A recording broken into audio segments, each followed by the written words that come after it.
Oke, kami silakan langsung ke 5 menit ya mulia.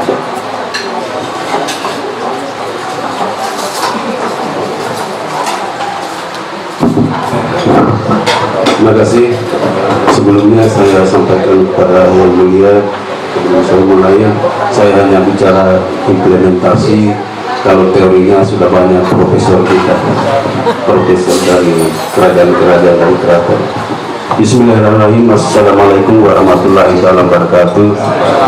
Alhamdulillahirrahmanirrahim. Wassalatu wassalamu ala asrafil anbiya wal mursalin Sayyidina Muhammadin wa ala alihi washabihi.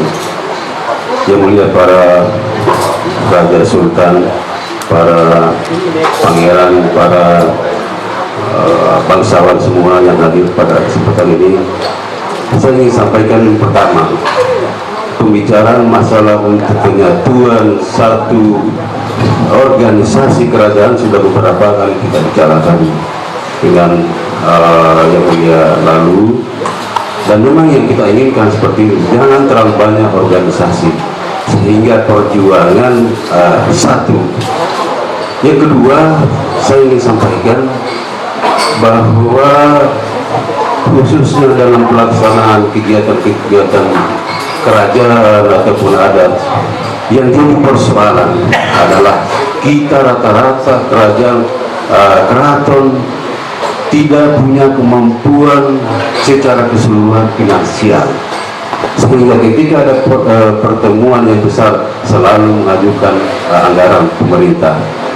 Nah, saya tidak terlalu sependapat dengan yang tadi malam Pak Staf Ahli Menteri yang mengatakan bahwa kita jangan mengejar pangkat jabatan kedudukan, kalau tidak salah. Tapi yang sekarang kita kejar itu bukan untuk berkuasa seperti dulu, tapi kita bekerja untuk agar adat budaya ini bisa bangkit. Karena kalau kita tidak ada di situ, tidak mungkin, Pak. Tidak mungkin. Contoh, kita punya profesor pernah di DPR, paling tidak apa yang disampaikan pasti didengar orang. Apalagi kita yang ada di kabupaten, ya, itu raja-raja, para ketua adat dianggap kecil. Ini pengalaman kakak sepupu saya yang raja almarhum dulu, ketika mau jalan pertemuan keraton dan lain sebagainya, datang mengajukan anggaran, padahal bisanya yang jadi raja, tapi selalu tidak bisa.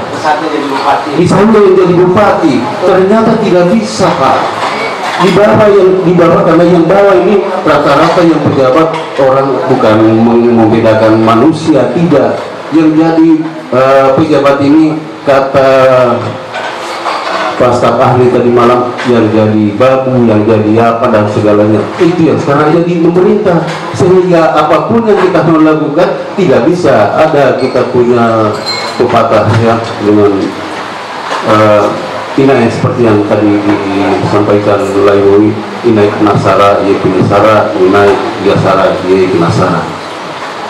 Kalau mengikuti aturan adat pasti dihormati, Pak. Tapi kalau tidak mengikuti pasti tidak dihormati. Seperti itu. Nah, sekarang yang kita lihat, ketika orang berkuasa, masyarakat biasa yang berkuasa, pasti ada tidak diperhatikan karena dia tidak tahu tata krama. Ini contoh, Pak, ini implementasi yang sampaikan, tidak berubah teori. Ketika kita lewat di depan orang tua, kalau anak kita orang Bugis, orang Mikunga itu kan sama, pakai tabia, kalau orang Mikunga tabe, kan kalau yang lebih besar tabia puang, tabia Indomie, membongkok. Kalau sekarang anak-anak kita ketemu paling cah, kalau gurunya cah, karena tidak mengikuti adat. Guru-guru termasuk guru-guru sekarang kan tidak mengajarkan seperti itu, sehingga anak-anak dianggap guru itu dianggap sebagai teman. Karena tidak bisa begitu kan.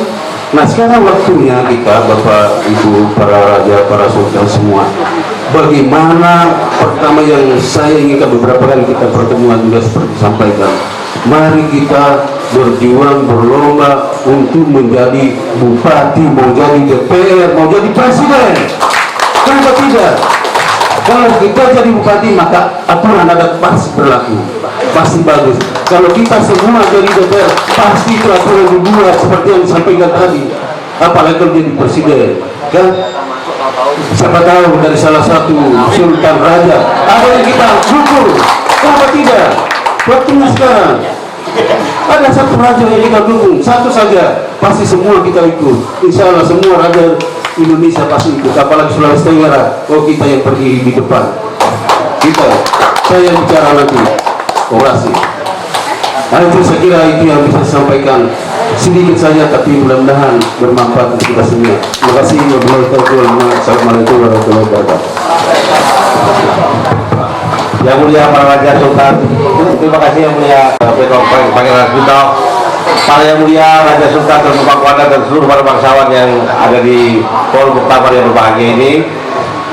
Sudah kita dengarkan 3 presentasi, tapi kita masih ada sisa sebenarnya satu studi kasus tentang tragedi di Keraton, testimoni tentang kerajaan Kesultanan Bulungan, dan satu lagi mungkin nanti ada pencerahan dari Bunda Marwah.